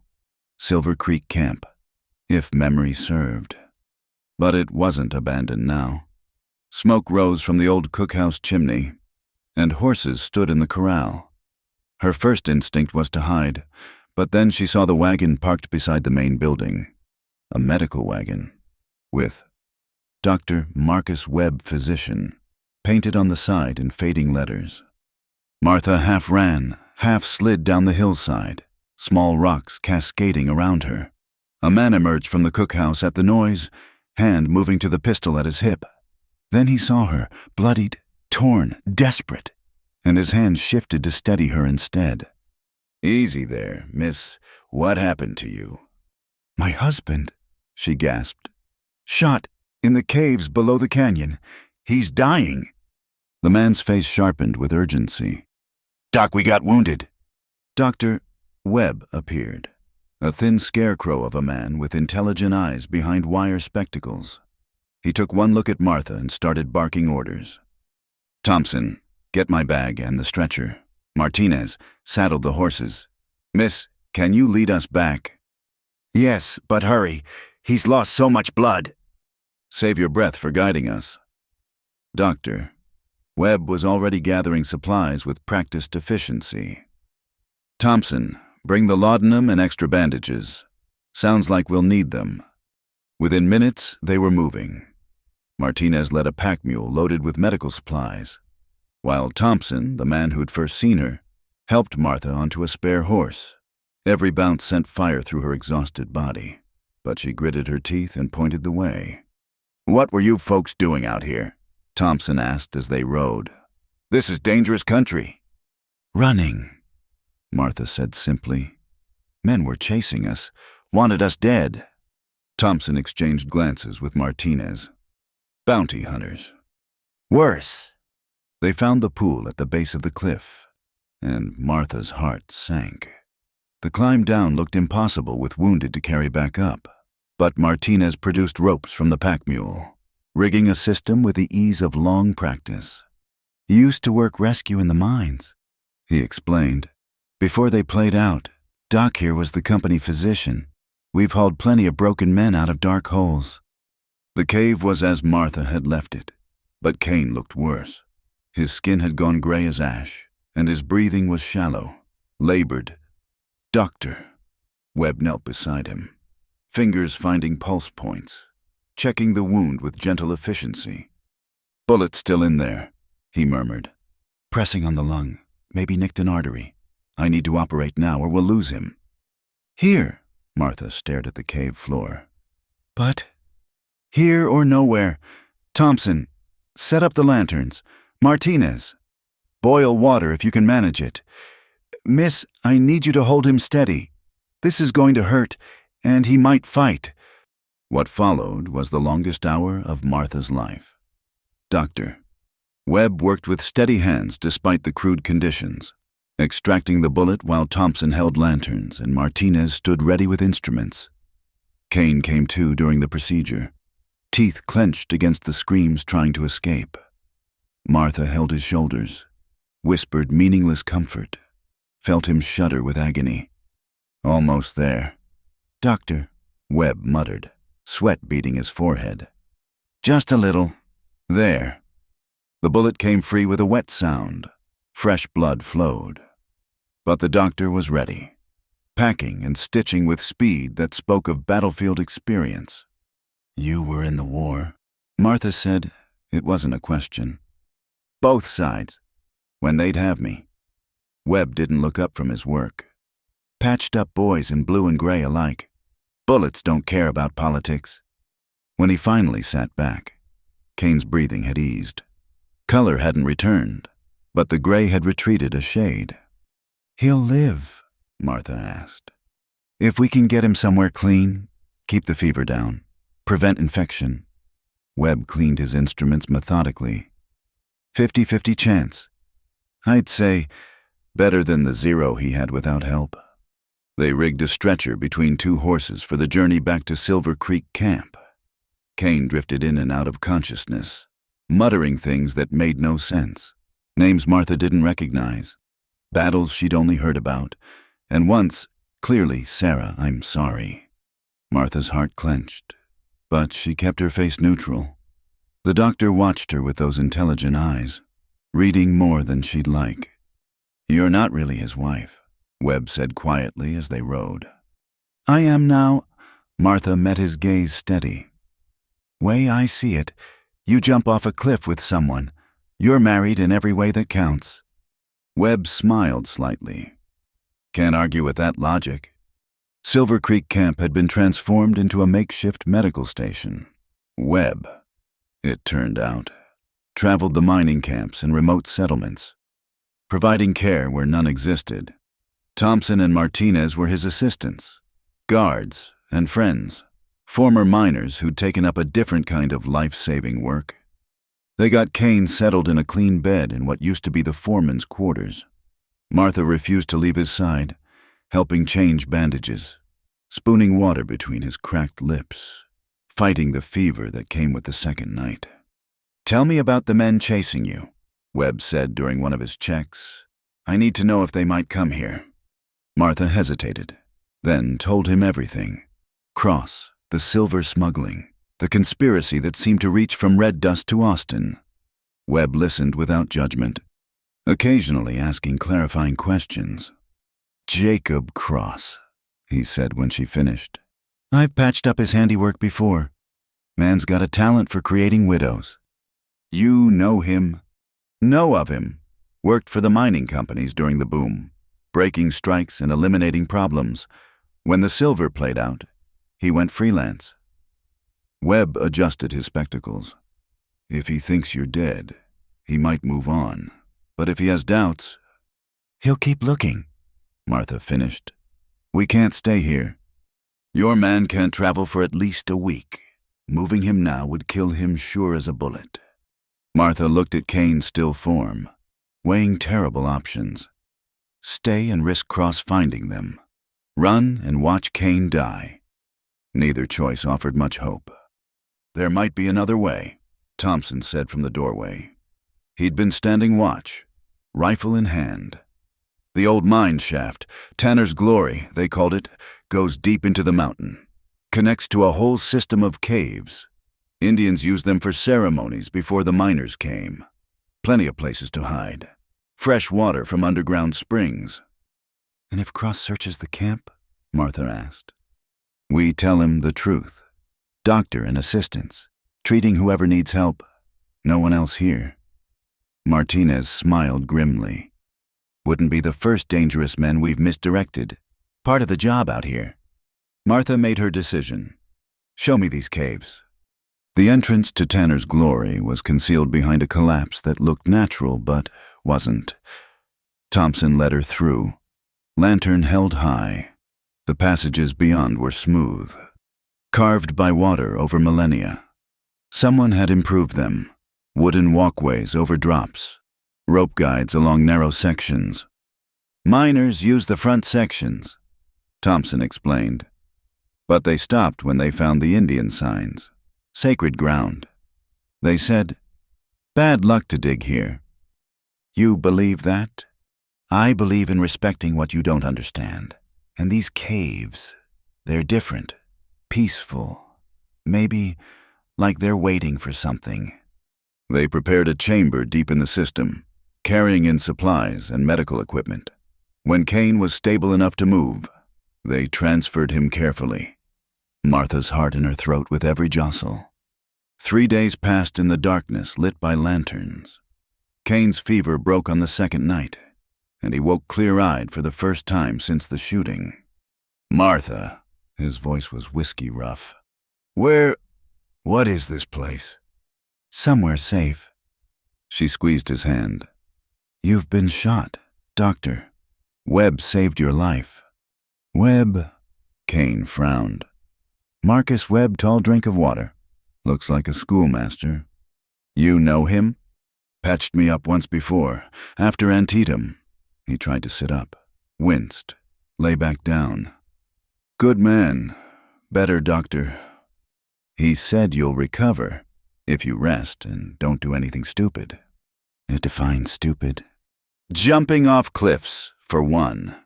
That was your idea. You didn't argue much. They fell into comfortable silence. Kane's thumb traced circles on her palm, gentle as butterfly wings.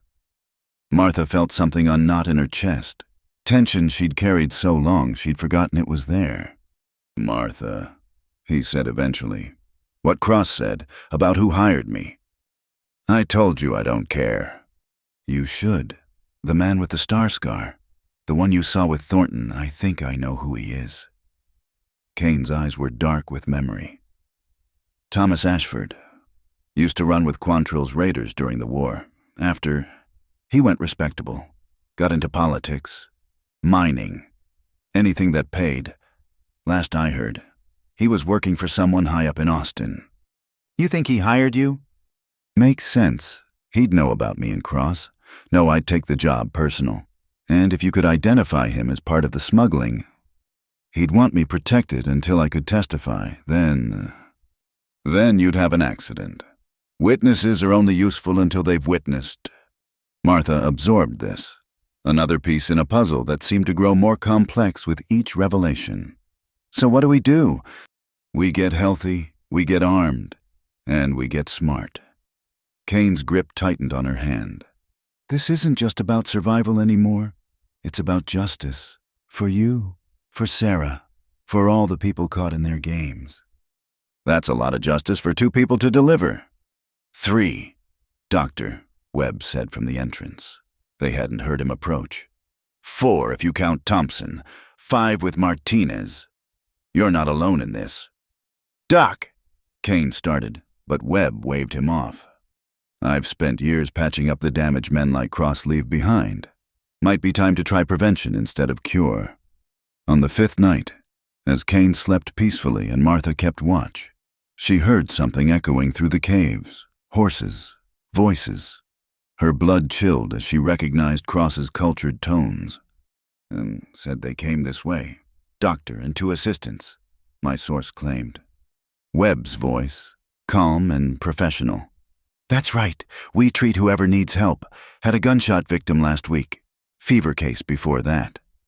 The gunshot. Man or woman? Man. Minor who got careless with his pistol. Died despite our efforts. Buried him out back if you want to check. Silence. Then, this man. Describe him. Martha held her breath, but Webb didn't miss a beat. Mexican fellow, maybe 40, graying hair, said his name was Joaquin something. Like I said, he didn't make it. Footsteps above. Searching. Martha's hand found her Colt, though what good 2 bullets would do against Cross's men she couldn't say. Boss, another voice called. Found a fresh grave out back. Marker says Joaquin Morales died August 15th. More silence. Then Cross again. Very well, but doctor, a word of advice. The man and woman I'm hunting are dangerous. She murdered her employer. He's killed more men than cholera. If you see them, don't be a hero. Send word to Fort Hancock, and I'll make it worth your while. I'll keep that in mind. Webb replied evenly. The sounds faded as Cross and his men departed. Martha stayed frozen for another hour before creeping back to check on Kane. He was awake, had been the whole time. Quick thinking by Webb, he murmured. Man missed his calling as a confidence artist.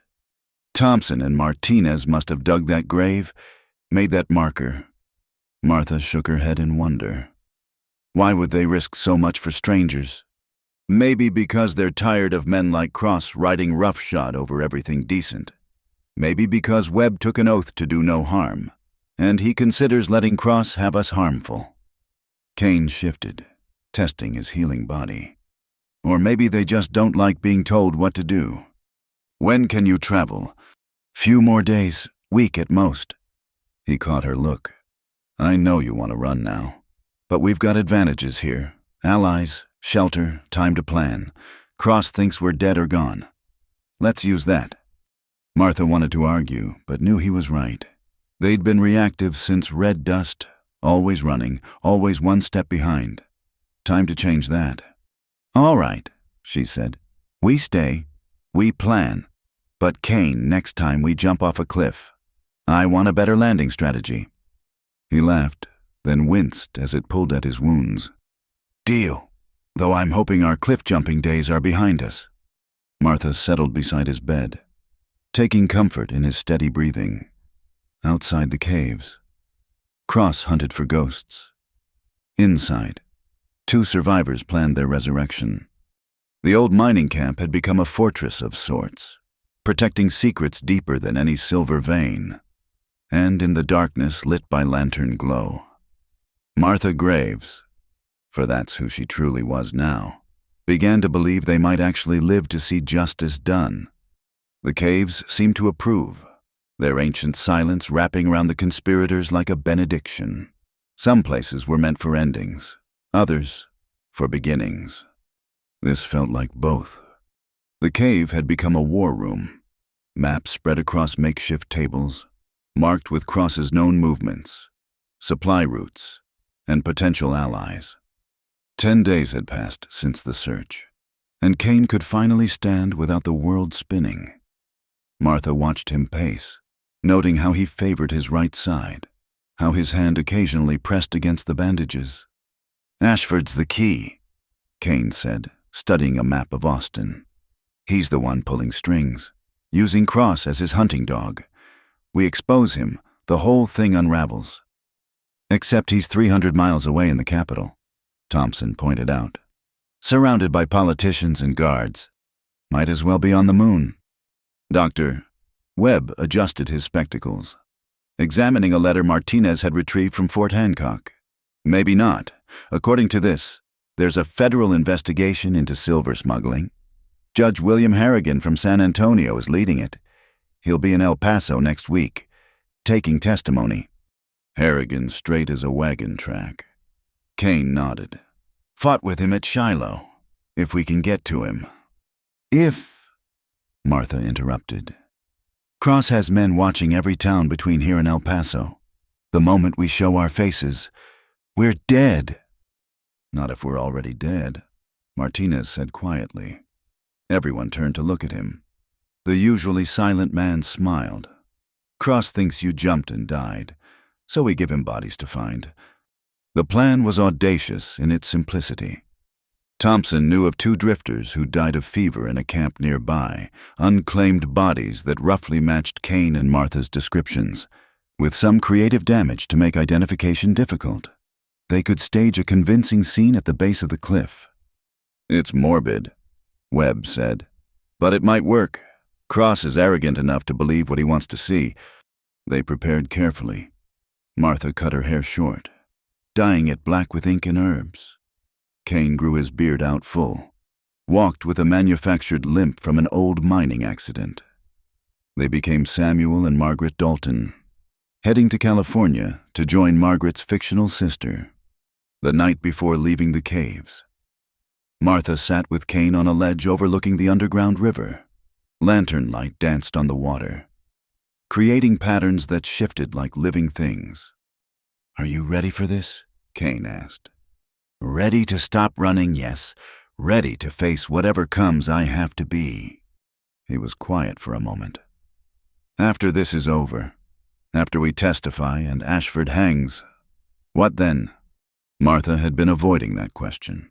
Their partnership had been born of necessity, forged in violence. What place did it have in a peaceful world? I don't know, she admitted. Do you?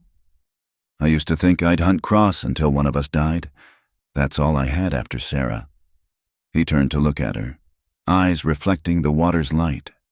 But now, maybe there's something else, something worth more than revenge. Like what? Like teaching stubborn women to shoot, like finding a place where the past can't follow, like... He stopped, jaw working. Like being the last man you trust, if you'll have me. Martha's heart hammered. Kane Graves, are you proposing? Hell of a place for it, I know, but that marriage certificate's been eating at me. Started as a lie, but maybe... He pulled something from his pocket, a simple silver band. Found this in the old assay office. Probably worthless, but I cleaned it up. Martha Reynolds, will you make an honest man of me? She stared at the ring, then at him, this scarred killer who'd saved her life, who'd jumped off cliffs for her, who made her feel safer in chaos than she'd ever felt in peace. Yes, she said simply, but I have conditions, such as no more cliff jumping, no more getting shot, and absolutely no more wives showing up from your past. I can promise the first 2. The third's already guaranteed. You're the only wife I want. Martha, the only one I'll ever want. Dr. Webb performed the ceremony that night, Thompson and Martinez serving as witnesses. It was perhaps the strangest wedding in Texas history, held in an ancient cave, lit by mining lanterns, the bride wearing men's clothing and sporting fresh-dyed hair. But when Kane kissed her, Martha felt more properly married than any church could have made her. They left before dawn. The staged death scene already discovered and reported to Fort Hancock. Word would reach Cross within days. The Daltons joined a wagon train headed west, just another couple seeking fortune in California. The journey to El Paso took a week of careful travel. They avoided main roads, sleeping under stars or in farmers' barns. Martha discovered that marriage, even one born of desperate circumstances, changed things. The way Kane's hand found hers without thinking, how they moved together without words, each knowing what the other needed. El Paso sprawled along the Rio Grande like a dust-covered jewel, American ambition meeting Mexican tradition in a chaos of construction and commerce. Judge Harrigan had set up court in the Paso del Norte Hotel, the finest establishment in 500 miles. Getting to him was another matter. Guards at every entrance. Kane reported after scouting. Cross might not be here himself, but his men are... They're watching for something. Or someone, Martha said. Maybe Ashford's worried about other witnesses. They were discussing options in their rented room when a knock made them both reach for weapons. But the voice that called out was unexpected. "Mr. Graves, it's Dr. Webb. I have news." They let him in quickly. The doctor looked travel-worn but determined. "Cross found the bodies," he said without preamble. "Believe they were you. He's already left for Austin to report success, but Ashford's still here, meeting with the judge tomorrow." "Ashford's here," Kane's eyes sharpened. "You're certain?" "Saw him myself. He's claiming to be a concerned citizen with information about corruption in the silver trade, planning to throw all blame on Thornton and some conveniently dead conspirators." "Of course he is," Martha said bitterly. "Dead men tell no tales, and he'll walk away clean." "Not if we have anything to say about it." Webb said, "Thompson and Martinez are in position. We have one chance to get you in front of the judge." The plan required precise timing.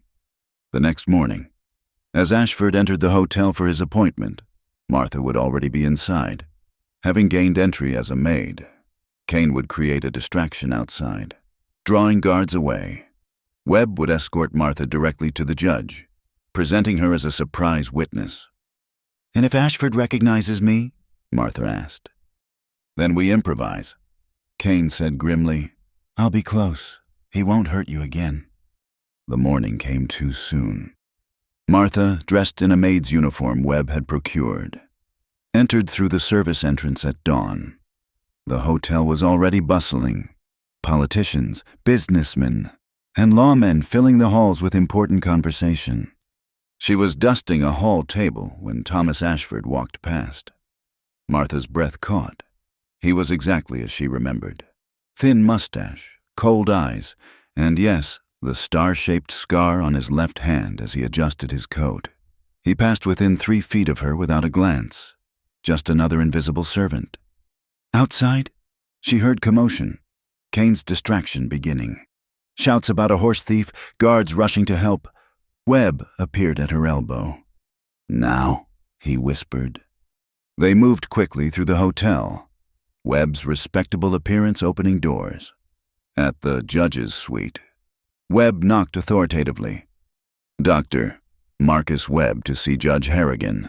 Urgent matter regarding the silver investigation." The door opened, revealing a stern-faced man with intelligent eyes. Judge Harrigan looked from Webb to Martha, assessing. "Doctor, this better be important. I have an appointment." "With Thomas Ashford?" "Yes," Webb said quickly. "This woman has information that will change everything you think you know about him." Harrigan's eyes sharpened. "Inside, quickly." Martha found herself in an elegant suite, Harrigan behind a massive desk. "You have 5 minutes before Ashford arrives. Speak." The words poured out. Samuel Thornton's murder, the frame-up, cross-hunting her, the overheard conversation about silver smuggling. Harrigan listened intently, occasionally asking sharp questions. "You can identify Ashford as Thornton's visitor?" "Yes, the star scar is distinctive.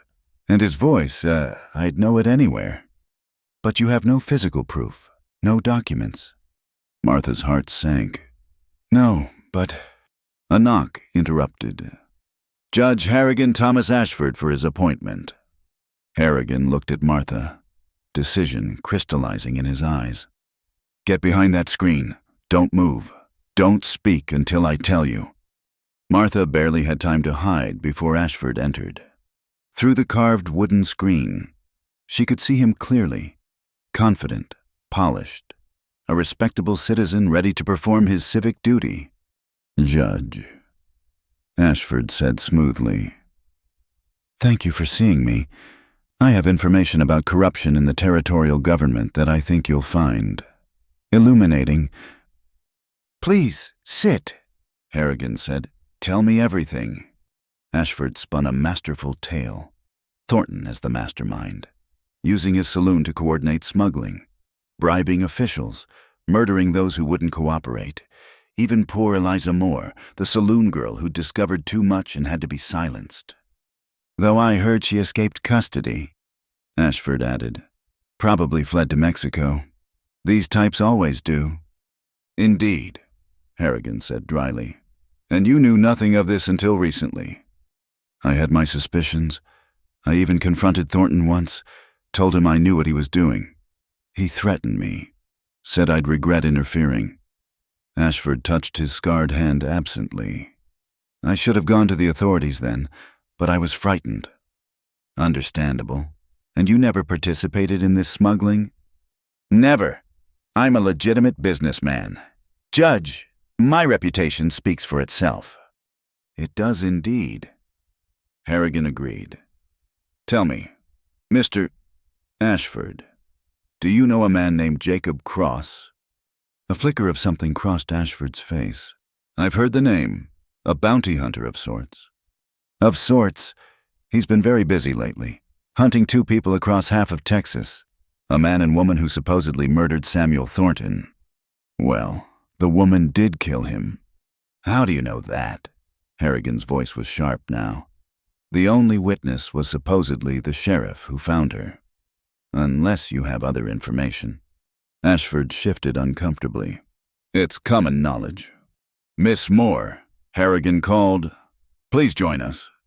Martha stepped from behind the screen.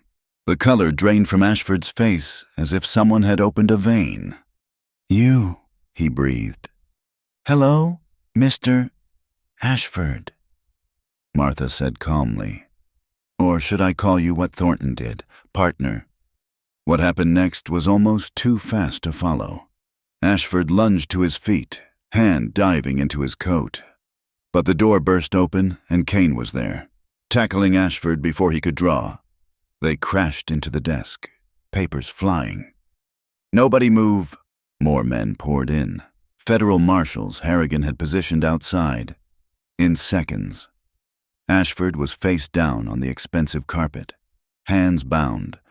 Thomas Ashford, Harrigan said formally. You're under arrest for conspiracy, smuggling, and attempted murder. Take him away. As the marshals dragged him out, Ashford's composure finally cracked. You don't understand. There are others higher up. They'll kill us all. Then you'd better start giving names, Harrigan said coldly. Your cooperation is the only thing between you and a rope. When the room cleared, leaving only Martha, Kane, and the judge, Harrigan poured 3 glasses of whiskey. To justice, he said, raising his glass, and to brave souls who risk everything to see it done. They drank, the whiskey burning away the fear Martha had carried so long. It was over, or at least this part was. What now, she asked. Now, you testify officially. Ashford will likely turn on his associates to save his neck. Cross will be hunted as the killer he is. Harrigan smiled slightly. And you 2 can stop pretending to be dead. About that, Kane said. We're actually married now. For real this time. Harrigan laughed. A surprising sound from the stern man. Good. Texas needs more couples willing to jump off cliffs for each other.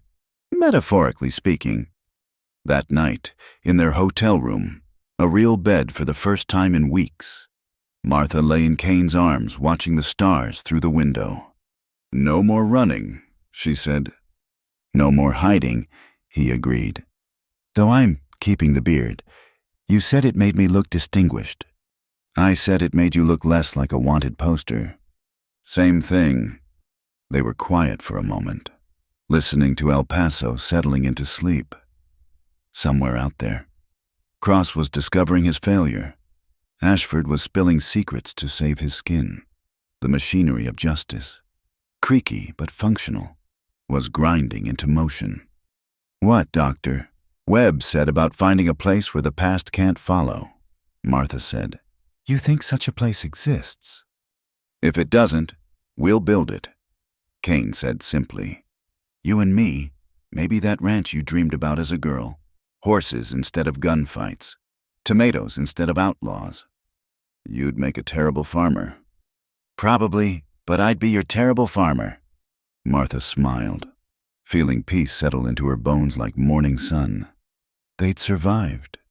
More than that, they'd found each other in the chaos. If that wasn't worth celebrating, nothing was. Tomorrow would bring testimony and trials, the slow work of justice. But tonight, they were just Cain and Martha Graves, alive and together and free. The past was a shadow, but shadows only had power in darkness, and their darkness was finally lifting. The small cafe in Laredo, Mexico, caught the morning light like honey on warm bread. Martha Graves wiped down tables while humming a tune she'd heard at last week's fiesta, her movements easy and practiced. Through the window, she could see Cain talking with old Francisco about the best place to buy coffee beans for next month's supply. 2 years. It had been 2 years since El Paso, since testimonies that brought down a smuggling ring reaching all the way to the governor's office. 2 years since they decided that anywhere north of the Rio Grande held too many ghosts. "Senora Martha!" Young Rosa burst through the door, braids flying. "A man comes, American man, on a tired horse." Martha's hand instinctively moved toward the shotgun beneath the counter, old habits dying hard. But Cain was already moving, intercepting the stranger before he could dismount. She watched through the window as they talked, saw Cain's shoulders relax, saw him actually smile. Dr. Marcus Webb looked older, grayer, but his eyes were still sharp behind those wire spectacles. Martha ran out to embrace him, not caring who saw or what they thought. "Doc, what are you doing here?" "Can't an old man visit friends?" Webb dismounted stiffly. "Besides, I promised I'd bring news when it was all over. And it's finally over." They settled him at the best table, Martha pouring coffee strong enough to float a horseshoe, while Cain closed the cafe early. The lunch crowd could wait. This was family. "Cross is dead," Webb said without preamble. "Tried to shoot his way out of custody in San Antonio. Federal marshals put him down like the dog he was." Martha felt something loosen in her chest, a knot she'd carried so long she'd forgotten its weight. Cain's face showed nothing, but his hand found hers under the table. "And Ashford, hanged last month. Took 5 others with him, judges, territorial officials, even a senator. Biggest corruption scandal Texas has seen." Webb sipped his coffee, smiled. "You two lit quite a fire." "We just wanted to survive," Martha said. "Sometimes that's the most revolutionary act there is." They talked through the afternoon, Webb filling them in on the world they'd left behind. Thompson and Martinez still rode with him, helping folks who needed it. Red Dust had a new sheriff, an honest one. The Silver Dollar Saloon had burned down suspicious circumstances, but nobody mourned its passing. "And what about you two?" Webb asked eventually. "This place suits you." Martha looked around the cafe. Their cafe, bought with the reward money from helping break the smuggling ring. It wasn't much, just 4 tables and a kitchen, but it was theirs. The apartment upstairs was small but clean, with a window that looked out over the plaza where children played in the evenings. "We're happy," she said simply, "happier than we probably deserve." "Happiness isn't about deserving," Webb said. "It's about choosing. You two chose each other, chose life. That's worth more than all the silver those fools were smuggling." As the sun set, painting Laredo in shades of gold and rose, they walked Webb to the small inn where he'd stay the night. The streets were filling with families heading home, vendors closing shop, the comfortable rhythm of a town at peace.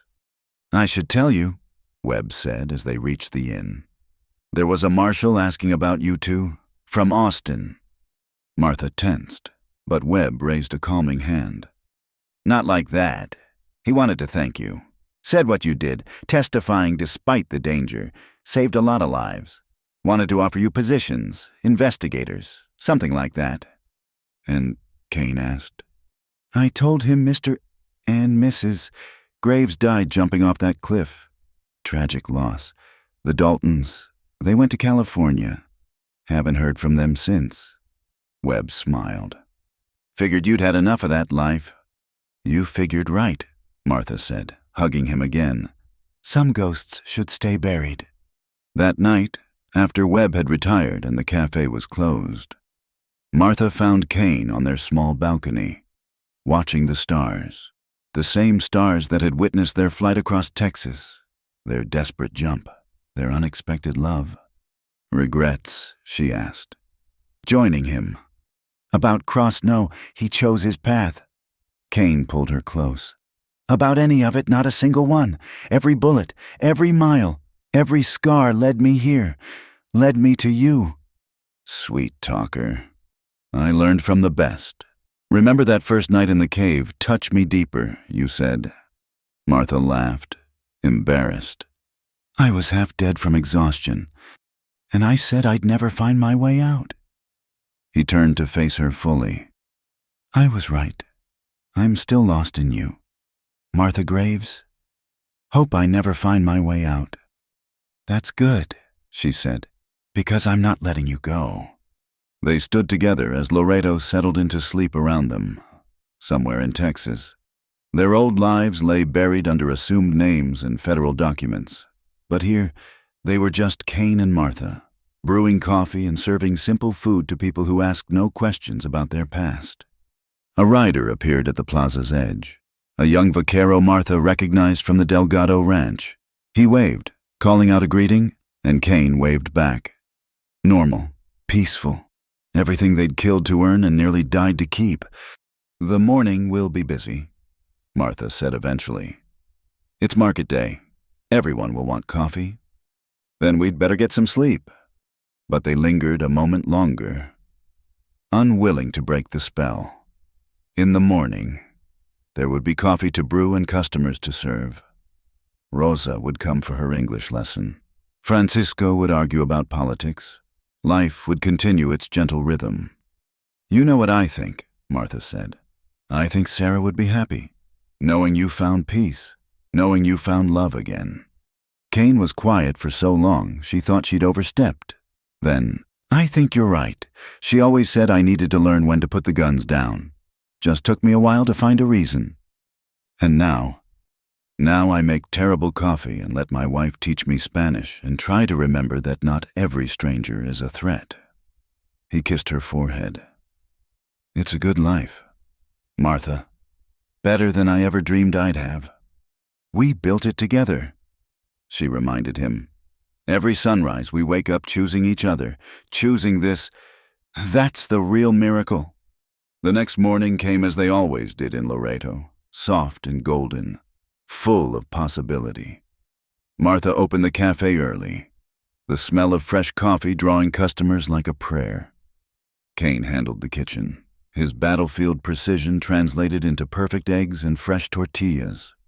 Doctor, Webb appeared for breakfast, looking rested. I'll be heading back this afternoon, he said. Anything you want me to tell the others? Martha thought for a moment. Tell them the Graves found their place, where the past can't follow and the future looks bright. Tell them we're home. Webb smiled. I'll do that, though I suspect they already know. Happy people have a way of sending that message without words. As Webb prepared to leave, he pressed a small package into Martha's hands. Wedding gift. I know it's late, but... Inside was a silver frame holding a daguerreotype. Kane and Martha on their wedding day in the cave, looking fierce and hopeful and absolutely certain of each other. Thompson's been learning photography. Webb explained. Thought you should have this. Proof that even in the darkest places, love finds a way. Martha's eyes misted. Doc, I don't know what to say. Say you'll be happy. Say you'll write occasionally. Say you'll make a life worth all the blood it took to get here. We will, Kane promised, shaking Webb's hand. On all counts. They watched him ride out, heading north toward a world they no longer belonged to. Then they went back to work, serving coffee and food to their neighbors, building their life one cup at a time. That evening, as they closed up shop, a dusty traveler paused at their door. He had the look of a man running from something desperate and dangerous. Martha's hand moved to the shotgun, but the man just asked quietly, Is it true this is a place where people can start over? Where the past doesn't matter? Kane and Martha exchanged glances. Then Martha smiled. Everyone's past matters. Friend, it's what you do with your future that counts. Come in. Coffee's still hot. The man entered hesitantly, and Martha saw in him echoes of their own flight. Whatever he was running from, whoever was chasing him. For tonight he'd find shelter and understanding. Sometimes that was all anyone needed, a moment's peace, a cup of coffee, proof that survival was possible. Thank you, the stranger said. I heard in Guadalajara that this was a safe place, that the owners understand what it's like to need a second chance. Everyone deserves a second chance, Martha said, pouring his coffee. Sometimes a third or fourth. The trick is being ready when it comes. As the stranger ate and gradually relaxed, Martha caught Kane watching her with that look, proud and loving and slightly amazed, as if he still couldn't believe their luck. She felt the same. Every day she woke up next to him was a day stolen from death, a gift neither of them had earned but both were determined to deserve.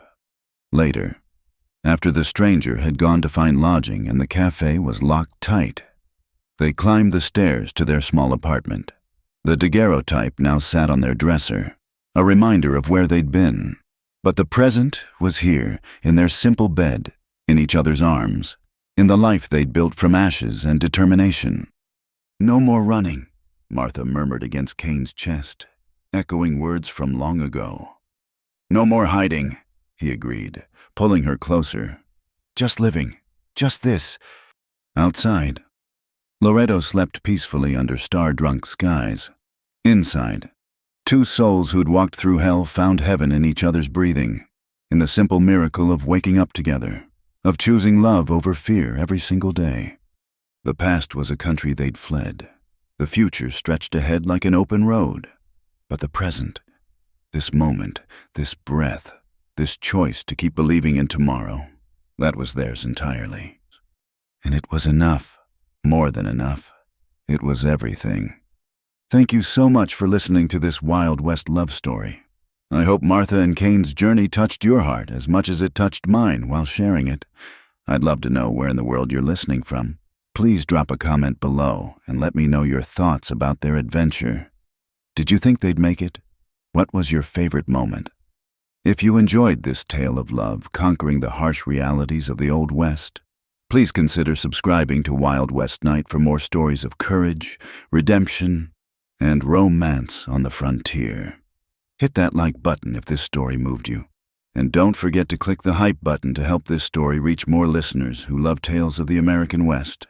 Until next time, partners, keep riding toward your own sunset. And remember, sometimes the greatest treasures aren't gold or silver, but the people who stand beside us when the bullets start flying.